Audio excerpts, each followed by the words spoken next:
Ng araw po, may ginagawa po ako ng isang Toyota Wigo. Ayun po siya. Yan, Toyota Wigo. Overheat problem po to. Bali, kagagawa lang po nito sa iba ng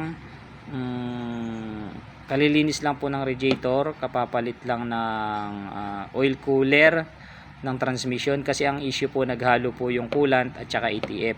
Tama naman po yung ginawa ng kapwa nating mekaniko, nagpalit po siya ng oil cooler.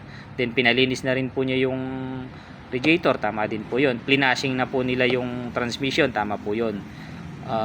Pero pagkatapos po nilang gawin yon, nag-o-overheat pa rin po yung customer.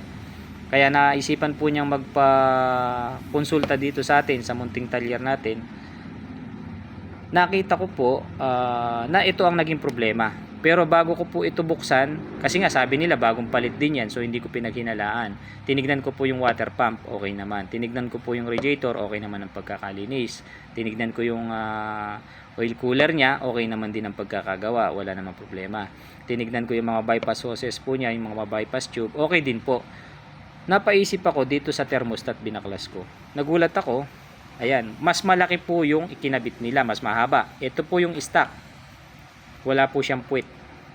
Ngayon, kung bakit po pinagmumulan siya ng overheat, kasi ito po, saktong-sakto doon, may space lang po na halos ganyan kalayo sa screwdriver na to, yan, ganyan.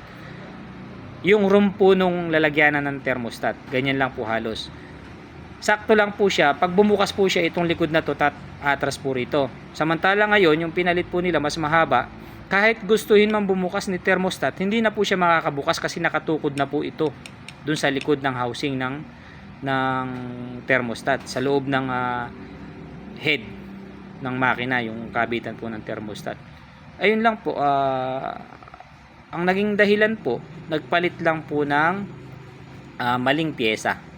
Kaya kung hindi mapagbantay at malakas ang pakiramdam ng may-ari ng sasakyan, maaaring mauwi siya sa malaking gastos. Sana po sa mga kapwa nating mekaniko, kung magpapalit po tayo ng pyesa, siguraduhin po nating akma or tama yung ipapalit natin. Ano po? Salamat po.